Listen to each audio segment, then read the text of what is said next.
أعوذ بالله من الشيطان الرجيم. بسم الله الرحمن الرحيم. ولولا كلمة سبقت من ربك لكان لزاما وأجل مسمى فاصبر على ما يقولون وسبح بحمد ربك قبل طلوع الشمس وقبل غروبها ومن آناء الليل فسبح وأطراف النهار لعلك ترضى ولا تمدنك عينيك إلى ما متعنا به أزواجا منهم زهرة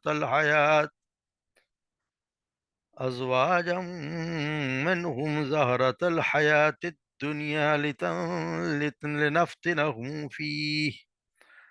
ورزق ربك خير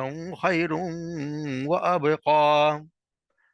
وأمر أهلك بالصلاة واصطبر عليها لا نسألك رزقا نحن نرزقك والعاقبة للتقوى وقالوا لولا يأتينا بآية من ربه أولم تأتهم بينة ما في الصحف الأولى ولو أنا أهلكناهم بعذاب من قبله لقالوا ربنا لولا أرسلت إلينا رسولا فنتبع آياتك من قبل أن نذل ونخزى قل كل متربص فتربصوا فستعلمون من أصحاب الصراط السوي ومن اهتدى.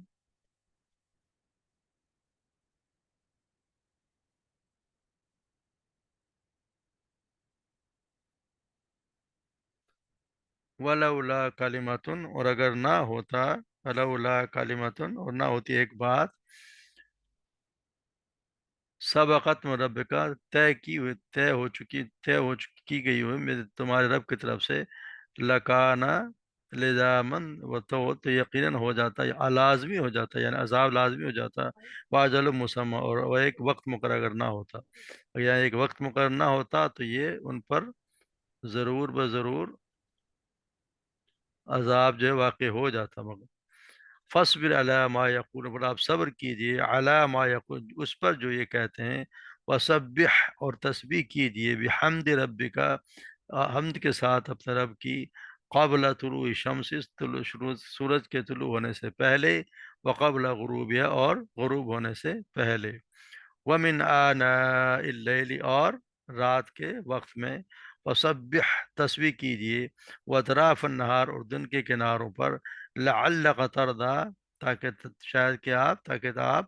خوش ہو جائیں، ولا تمدن عینیک، اور نہ پھریں، ہرگز نہ بڑھائیے، عینیک، اپنی آنکھوں کو،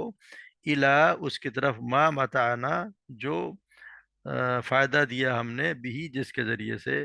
ازواجم منہم، ان کے بہت سے لوگوں کو، زہرت الحیات الدنیا، دنیا کی زندگی کی اس کی رونق کو، یا اس کے خود کو خوشنما بنانے کے لیے، وَلِنَفْتِنَهُمْ، لِنَفْنِتَهُمْ، تاکہ ہم آزمائیں انہیں، فی، اس کے ذریعے سے ان کو آزمائیں، وَرِزْقُ رَبِّكَ خَيْرٌ وَأَبْقَىٰ، اور جو رزق دیا ہے اللہ، یعنی جو حلال رزق دیا اللہ نے آپ کو، تو آپ کے رب نے، خیر، وہ بہتر ہے، وَأَبْقَىٰ، اور پائیدار ہے، ہمیشہ رہنے والا ہے، وَأَمُرْ، یعنی زیادہ رہنے والا، وَأَمُرْ، اور حکم کیجئے، اہلک، اپنے گھر والوں کو، بالصلاۃ، نماز کا، وَاسْتَبِرْ عَلَيْهَا، اور آپ بھی ثابت کر اس کے پابند رہیے، لا نسألک رزقا، نہیں نسألک، ہم چاہتے، سوال کرتے آپ سے، رزقا، کسی رزق کا، نحن، ہم، نرزقک، ہم ہی آپ کو رزق دیتے ہیں، والعاقبۃ للتقوی، اور عاقبت، انجام جو ہے آخرت کا، وہ تو تقوی والوں کے لیے ہی ہے۔ وقالو، اور انہوں نے کہا لولا، کیوں نہیں، یاتینا، لاتے وہ، یعنی اب جب ہمارے پاس کوئی نشانی لاتا، بھی آیتن، کوئی نشانی، من رب، اپنے رب کی طرف سے، اولم تاتہم بیناتم، اور کیا، پر کیا نہیں، انہوں نے تاتہم بیناتم، آئی ان کے پاس نشانیاں، واضح نشانیاں، ما فی صحف الاولی، جو پہلے صحیفوں میں تھی، ما فی صحف الاولی، جو پہلے صحیفوں میں تھی، ولو انا اہلکناہم، اور اگر، اور اگر بے شک، اہلکناہم بعذاب، ہم ان کو کسی، اہلکناہم، ہم ہلاک کر دیتے انہیں، بعذابن، کسی عذاب میں، من قبل ہی، اس سے پہلے، لقالو، تو یقیناً وہ ضرور کہتے، ربنا، اے ہمارے رب، لولا ارسلتا، کیوں نہیں، ارسلتا، تو نے بھیجا، الینا، ہماری طرف، رسولن، کوئی رسول، فنتبع، پس نتبع، ہم پیروی کرتے، آیاتک، تیری نشانیوں کی، من قبل، اس سے پہلے، ان نزلہ، کہ ہم ذلیل ہوتے، و نخزا، اور رسوا ہوتے، تو ہم اس کی پیروی کر لیتے۔ قل، کہہ دیجئے، کل متربص، ہر کوئی متربص، انتظار کرنے والا ہے، فتربصوا، پر تم بھی انتظار کرو، فستعلمون، پر ان قریب تم جان لو گے، من اصحاب الصراط، صراط السوی، کون تم میں سے سیدھے صاحب، صاحب یعنی واسطے والے ہیں، سیدھے راستے والے ہیں، ومن اہتدی، اور کون ہے جو ہدایت یافتہ ہے۔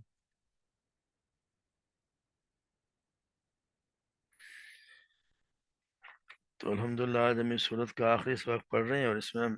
دیکھتے ہیں اللہ تبارک و تعالیٰ جو عذاب کا جس طرح تو مطالبہ کیا کرتے تھے یہ لوگ، تو یہاں اللہ تبارک و تعالیٰ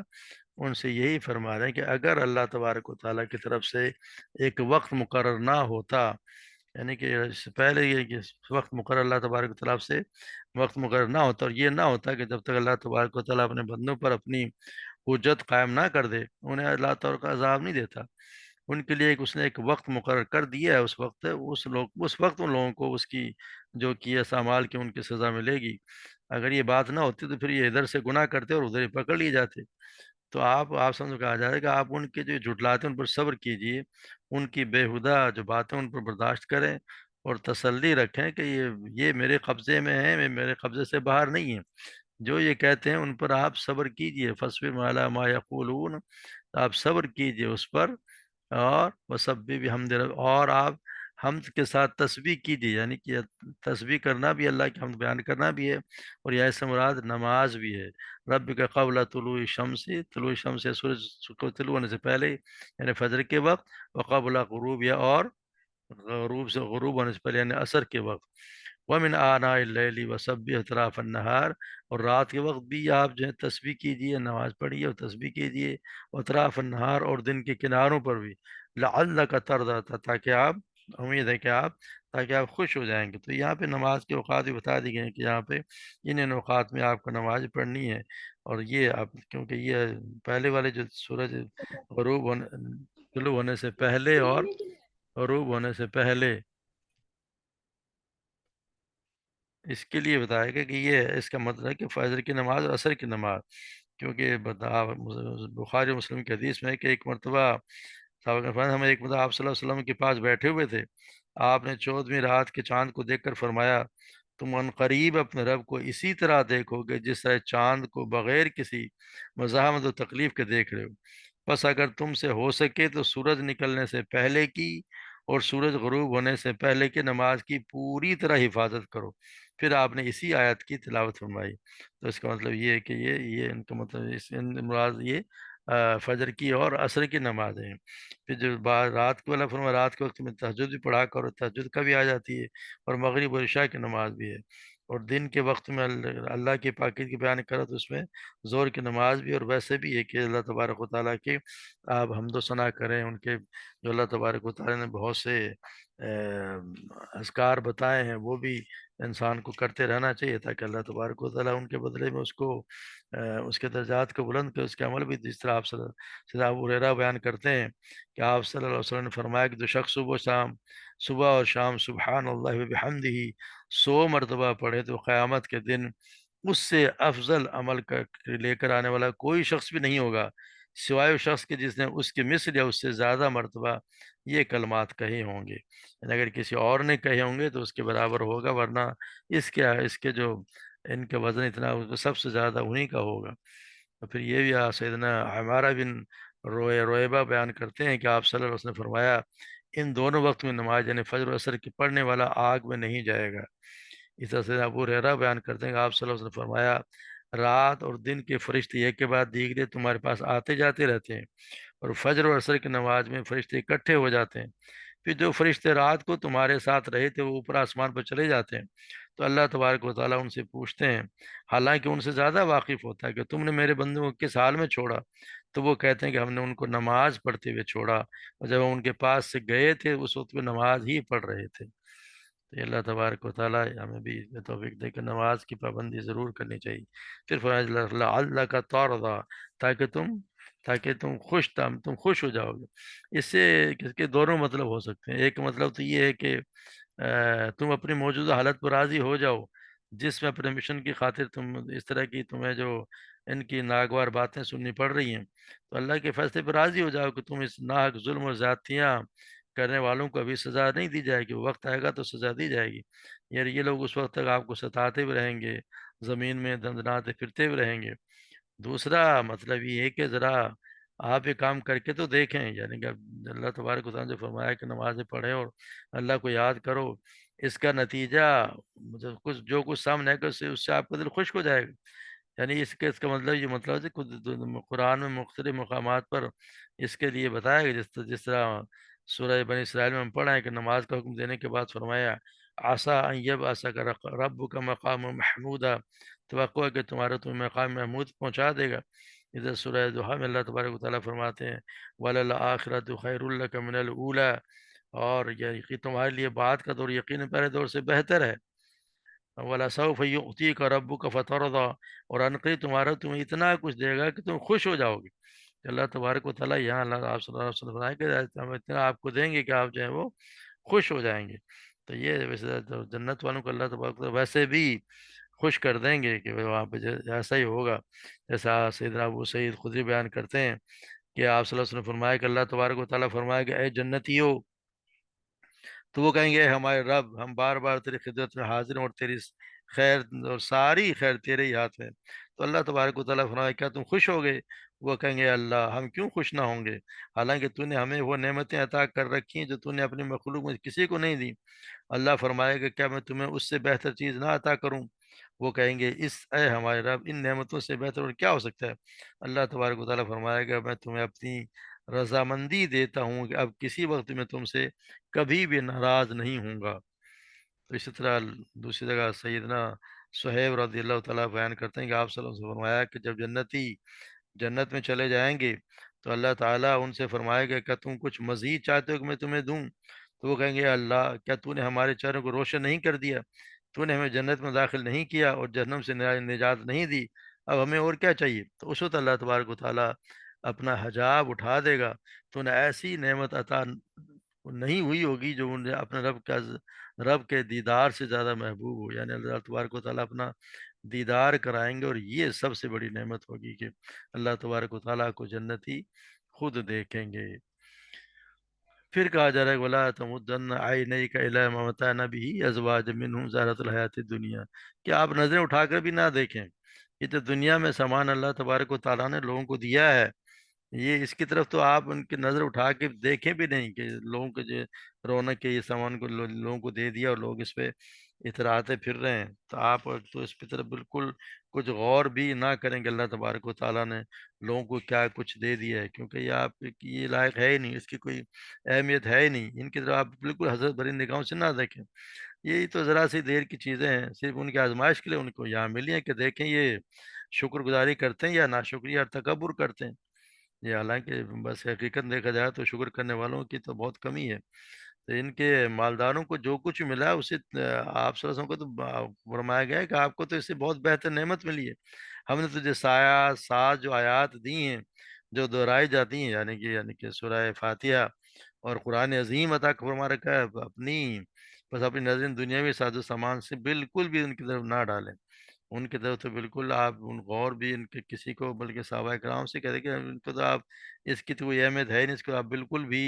نہ دیکھیں، اور نہ ہی انہوں نے اس کی طرف کبھی دیکھا کہ ان کی دنیا کی مال و متاع کی کیا حیثیت ہے اس طرح. کیونکہ جو اصل میں ہے یہ فرمایا یہی گیا ہے کہ اب اللہ تبارک یہاں پہ یہی بتایا کہ حرص کی طرح آپ اس کی ترغیب سے بچیں، بلکہ فلاح کو جو فلاح تو وہی پائے گا جو اس کے لالچ سے بچا لیا گیا. یعنی کہ گویا کہ اگر کوئی لالچ کی موجود ہوگا تو پھر وہ نجات تو اس کی ممکن نہیں ہے. تو اس سے ظاہر یہ ہوتا ہے کہ مال کی جو حرص ہے وہ فتنہ میں مبتلا کرنے والی چیز ہے. کیونکہ اللہ تعالیٰ نے جیسے فرمایا نا کہ آپ نے فرمایا کہ اس شخص نے فلاح پائی جسے اسلام قبول کیا، پھر ضرورت کے مطابق رزق دیا گیا، اور اللہ تعالیٰ نے اسے اس چیز پر جو اسے عطا فرمائی اس نے قناعت کی توفیق اس کو بخش دی، یعنی اس پہ وہ راضی ہے جو اللہ نے اسے دے دیا. ادھر سیدنا حکیم بن حزام بیان کرتے ہیں کہ میں نے رسول اللہ صلی اللہ علیہ وسلم سے کچھ مال مانگا، آپ نے مجھے دے دیا. میں نے آپ سے پھر مانگا تو آپ نے مجھے پھر دے دیا. پھر میں نے تیسری بار پھر مانگا تو آپ پھر عنایت فرمایا، اور ساتھ ہی نصیحت کرتے فرمایا اے حکیم، یہ دنیا کا مال شیریں اور خوشگوار ضرور نظر آتا ہے، جو شخص اسے بغیر کی طمع اور لالچ کے اس کے لیے اس کو لے لے تو اس میں برکت ہوگی، اور شخص دل میں لالچ رکھ کر اسے لے گا تو اس کے لیے اس میں برکت نہیں ہوگی. اس کا حال اس شخص کا سا ہوگا جو کھاتا تو ہے لیکن پھر وہ سیر نہیں ہوتا. تو یاد رکھو اوپر والا ہاتھ یعنی مال خرچ کرنے والا شخص نیچے والے ہاتھ سے بہتر ہے. تو اسی طرح اللہ تبارک و تعالیٰ یہ بھی آپ صلی اللہ علیہ وسلم یہ فرمایا دنیا میں اس طرح رہو گویا کہ تم مسافر ہو یا راہ گیر ہو. اسی طرح سیدنا عمر بن بیان کرتے ہیں کہ آپ صلی اللہ علیہ وسلم نے ابو عبیدہ بن جراح کو بحرین والوں سے جزیہ لانے کے لیے بھیجا. تو آپ صلی اللہ علیہ وسلم نے بحرین والوں سے صلح کر لی تھی، اور وہاں کا حاکم اس کو علا بن حضرمی کو مقرر کیا تھا. جب ابو عبیدہ وہاں سے جزیہ کا سامان لے کر آئے اور انصار نے جب ان کی آمد کی خبر سنی تو صبح کی نماز میں آپ صلی اللہ علیہ وسلم کے ساتھ شریک ہوئے، اور سلام پھیرنے کے بعد آپ کی خدمت میں حاضر ہوئے. تو آپ ان کو دیکھ کر مسکرائے، فرمایا شاید تم ابو عبیدہ کے آنے اور مال لانے کی خبر سن کر آئے ہو. تو انہوں نے عرض کیا کہ جی ہاں آپ صلی اللہ علیہ وسلم. آپ نے فرمایا خوش ہو جاؤ اور اس چیز کی امید رکھو جو تمہیں خوش کر دے گی. اللہ کی قسم مجھے تمہارے متعلق فقر و فاقہ اور محتاجی کا ڈر نہیں ہے، بلکہ میں تو اس بات سے ڈرتا ہوں کہ دنیا تم پر بھی اسی طرح کشادہ کر دی جائے گی جس طرح ان لوگوں پر کر دی گئی جو تم سے پہلے تھے. پھر تم بھی اسی طرح دنیا کی دوڑ میں ایک دوسرے کے آگے بڑھنے کی کوشش کرو گے جیسے انہوں نے دنیا کی دوڑ میں ایک دوسرے سے آگے بڑھنے کی کوشش کی. پھر تم کو بھی اسی طرح آخرت سے غافل کر دے گی دنیا جس طرح اس نے ان کو غافل کیا تھا. تو آپ صلی اللہ یہ آپ دیکھ لیں کہ آج ہمارے آپ صلی اللہ علیہ وسلم کی کتنی بات درست ہے کہ ہمارا حال بھی یہی ہے کہ ہم دنیا کے چکر میں پڑ کے آخرت کو سب بھول گئے. جیسے سیدنا ابو ہریرہ بیان کرتے آپ صلی اللہ علیہ وسلم نے فرمایا تباہ ہو گیا دینار و درہم کا بندہ، چادر کا بندہ اور دھاری دار کپڑے کا بندہ. انہوں نے اپنی آخرت برباد کی. اگر ان کو یہ سب کچھ ملا تو خوش ہو گئے، اور اگر نہیں ملا تو ناخوش ہو گئے. تو یہ حالت ہے. اسی طرح آپ صلی اللہ علیہ وسلم فرمایا کہ جو لوگ دنیا میں بہت مال اور دولت رکھتے ہیں آخرت میں وہی نادار اور خسارے میں ہوں گے، سوائے ان لوگوں کے جنہیں اللہ تبارک و تعالیٰ نے دولت دی ہو، پھر انہوں نے اس دولت کو دائیں بائیں اور آگے پیچھے خرچ کیا، اس نیکی کے کاموں میں صرف کیا، تو وہ تو پھر ہیں وہ تو کامیاب ہیں. اس طرح سے کہتے ہیں کہ ابو سیدنا عمر ایک مرتبہ آپ صلی اللہ علیہ وسلم کے گھر گئے. بیان کرتے ہیں کہ میں نظر اٹھا کر آپ کے گھر کو دیکھا تو اللہ کی قسم مجھے وہاں 3 کھالوں کے سوا کوئی چیز نظر نہ آئی. تو میں نے کہا کہ یا رسول اللہ آپ اللہ سے دعا کیجیے کہ وہ آپ کی امت کو فراخی عطا فرمائے. فارس اور روم کو تو بہت فراخی دی گئی ہے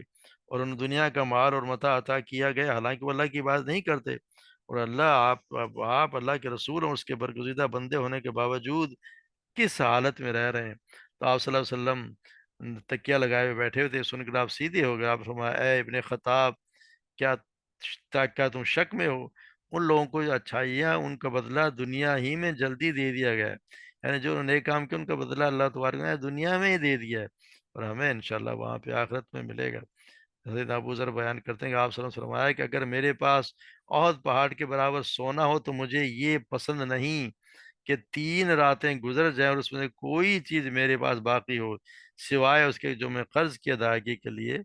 رکھ دوں، یعنی اگر اس کے لے کر دینا ہو تو پھر وہ